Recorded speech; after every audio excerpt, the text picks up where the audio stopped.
Perkenalkan, nama saya Fatma Beralisya, NIM saya 250 10 5975.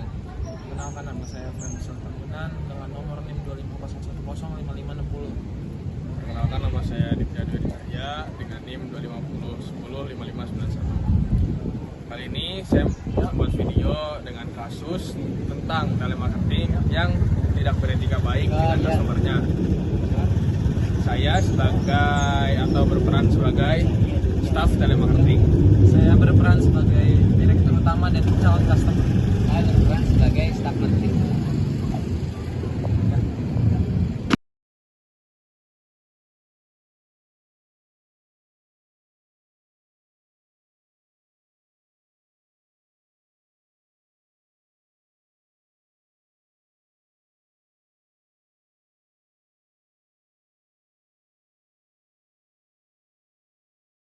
Selamat siang semuanya.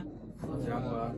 Di rapat singkat kali ini saya mau meminta untuk penjualan produk kita bisa meningkat di bulan depan, karena semakin lama penjualan kita semakin menurun.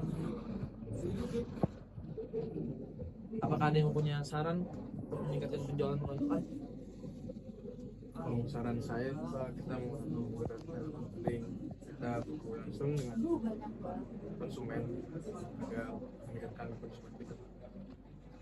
Tapi telemarketing itu bukannya beresiko ya, data privasi customer.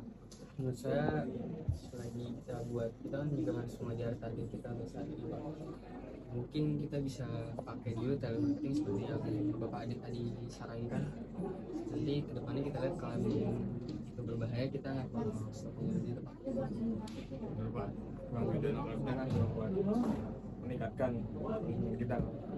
Itu sih cara mungkin. Baik, mungkin kita bakal coba di bulan depan. Sekian rapat singkat pada siang hari ini. Itu.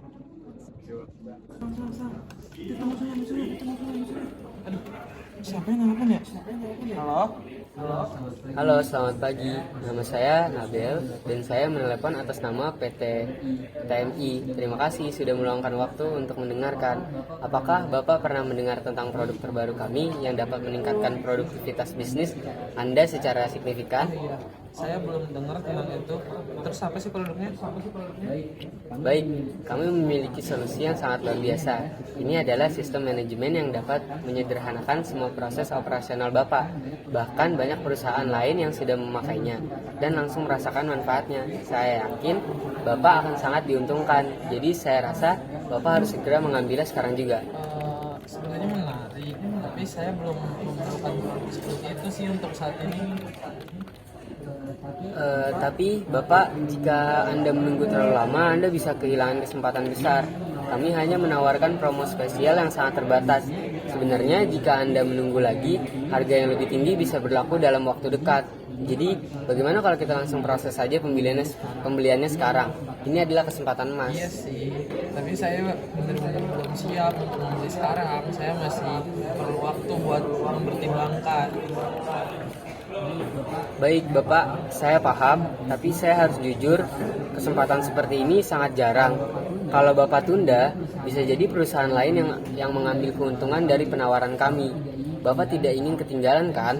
Saya bisa bantu atur segala sesuatu sekarang, dan Bapak tidak perlu khawatir tentang apapun. Kami bahkan bisa memberikan pengalaman dana jika Anda merasa tidak puas setelah mencobanya. Tapi saya masih belum yakin. Saya harus pikirin lagi ntar. Bapak, saya mengerti Bapak ingin berpikir lebih jauh, tapi saya ingin menekankan sekali lagi, promonya hanya berlaku hari ini, jadi lebih baik kita selesaikan sekarang. Kalau Bapak tunda, Bapak bisa menyesal karena harga bisa naik, dan kami tidak bisa menjamin ketersediaannya. Saya sudah siapkan formnya, tinggal tanda tangan saja dan semuanya selesai. Beneran, saya belum siap untuk beli ini sekarang. Bapak, kalau Anda tidak membeli sekarang, saya takut Bapak akan kehilangan kesempatan yang sangat bagus. Ini adalah investasi yang sangat kecil untuk hasil yang luar biasa. Kalau Anda benar-benar ingin melihat perubahannya, Bapak harus segera melangkah. Jangan biarkan kesempatan ini hilang begitu saja. Apa keputusan Bapak? Mas, beri saya waktu lah. Saya mikir dulu, saya benar-benar ingin mempertimbangkan lagi supaya matang. Bapak, waktunya sudah hampir habis. Jangan sampai Anda melewatkan kesempatan langka ini. Saya hanya bisa bantu Bapak kalau Bapak bertindak sekarang. Jadi ayo kita selesaikan transaksi ini dan Bapak tidak akan menyesal. Dulu deh mas, saya masih mau mikir-mikir dulu.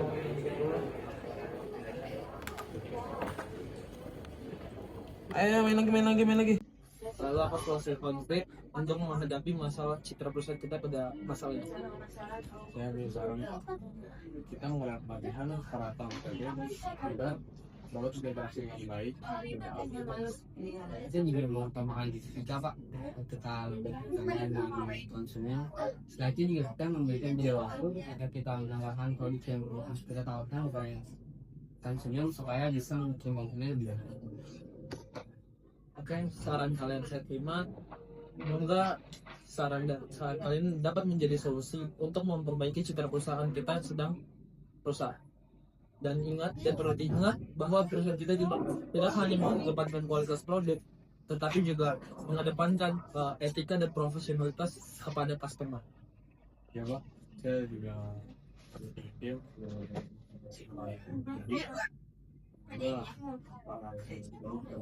laksanakan tinggal dan sudah yang baik. Baik, untuk ramad darurat pada hari ini kita cukupkan. Terima kasih telah hadir. Hai, kawan,